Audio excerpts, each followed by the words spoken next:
Assalamualaikum warahmatullahi wabarakatuh.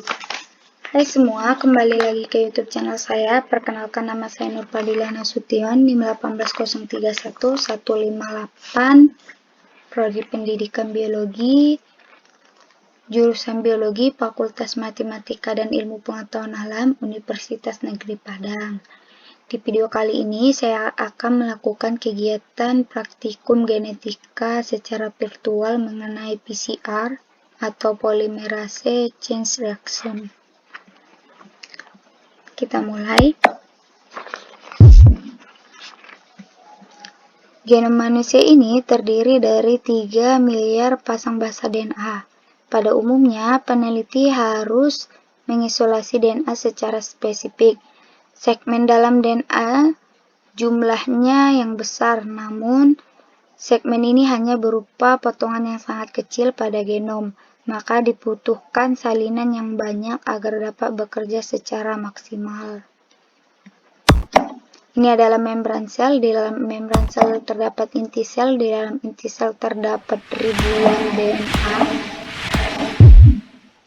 Polymerase chain reaction atau PCR dapat menghasilkan 1000 miliar salinan dari untai DNA spesifik dengan identik dalam waktu hanya beberapa jam saja.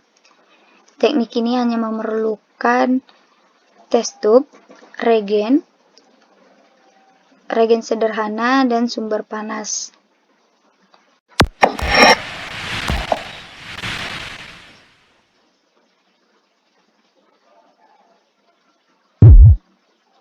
Ini adalah folikel dari rambut.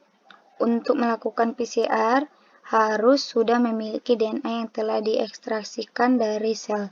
Tujuan dari PCR ini adalah untuk membuat salinan DNA lebih banyak, maka tidak diperlukan DNA dalam jumlah banyak untuk memulai reaksi ini.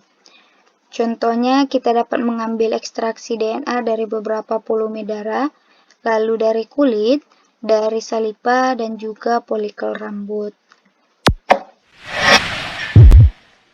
Pertama, kita memindahkan DNA yang telah diekstraksikan ke dalam tabung PCR atau PCR tube, di mana proses PCR ini dilakukan dengan melakukan pemanasan dan pendinginan secara berulang. Maka PCR tube yang didesain secara khusus untuk dapat mendistribusikan suhu secara merata.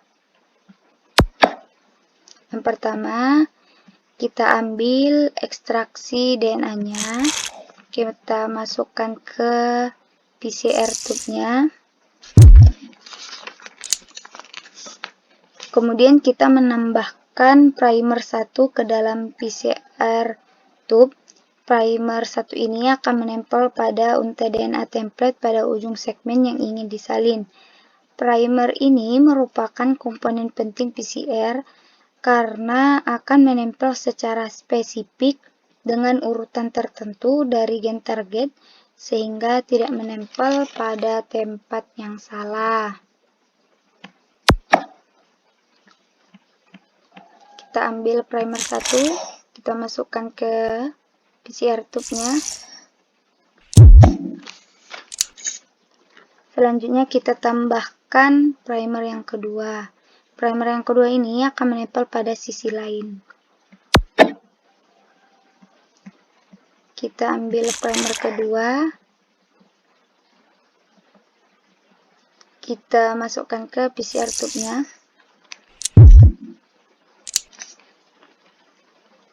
Selanjutnya kita menambahkan nukleotida ke dalam PCR tube-nya. Nukleotida ini seperti adenin, sitosin, guanin, tirosin, di mana molekul ini akan digunakan untuk menghasilkan kopian dari DNA. Kita ambil nukleotidanya, kita masukkan ke PCR tube-nya.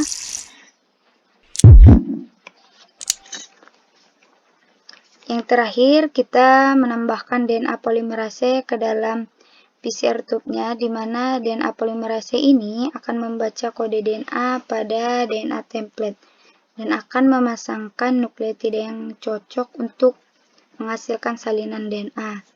Nah, enzim ini secara spesifik dipilih agar dapat diakses secara stabil pada suhu yang tinggi.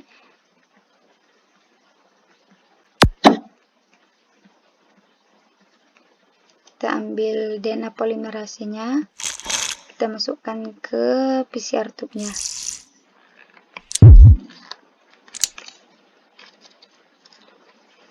Selanjutnya, kita masukkan PCR tube tadi ke dalam thermal cycle atau mesin PCR, di mana ini akan secara akurat menaikkan dan menurunkan suhu dengan durasi tertentu hanya dalam waktu beberapa jam saja. Perubahan suhu ini akan menyebabkan PCR bekerja dengan baik. Kita masukkan PCR tube-nya ke dalam thermocycle. Kita tutup. Kita start.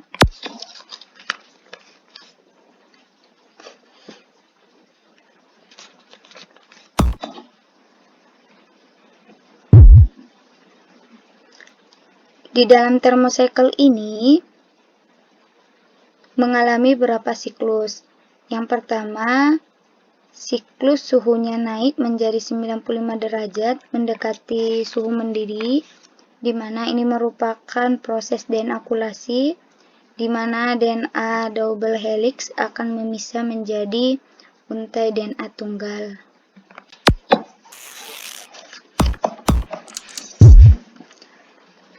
Selanjutnya, suhu akan turun menjadi 50 derajat Celcius.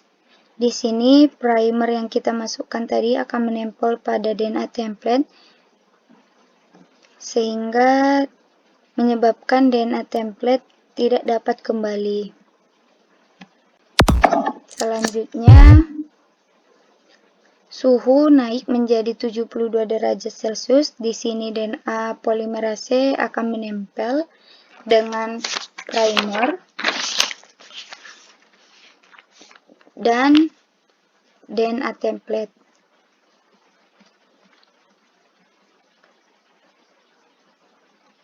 Kemudian DNA polimerase ini akan mulai menambahkan nukleotida untuk sintesis untai DNA baru.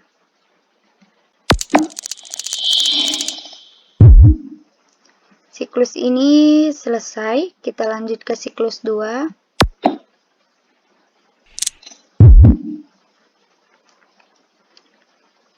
Tahapan siklus 1 dan siklus 2 ini sama. Yang pertama,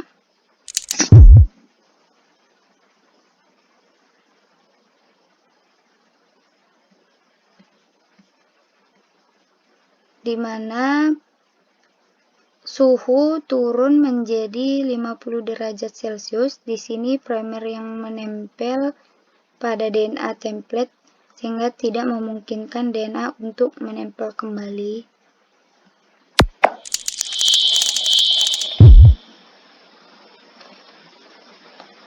Tahapan ketiga, suhu naik menjadi 72 derajat Celcius. Di sini peran DNA polimerase dalam menambahkan nukleotida untuk mensintesis untai DNA baru. Lalu masuk ke tahap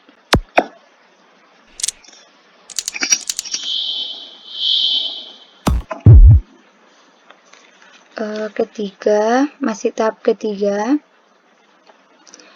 Lalu masuk ke tahap ketiga, masih dengan proses tahapan yang sama. Di sini telah dihasilkan 2 segmen yang diinginkan.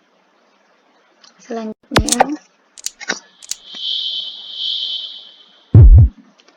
lalu masuk ke tahap keempat. Di sini fragmen yang diinginkan bertambah menjadi 8. Lalu masuk ke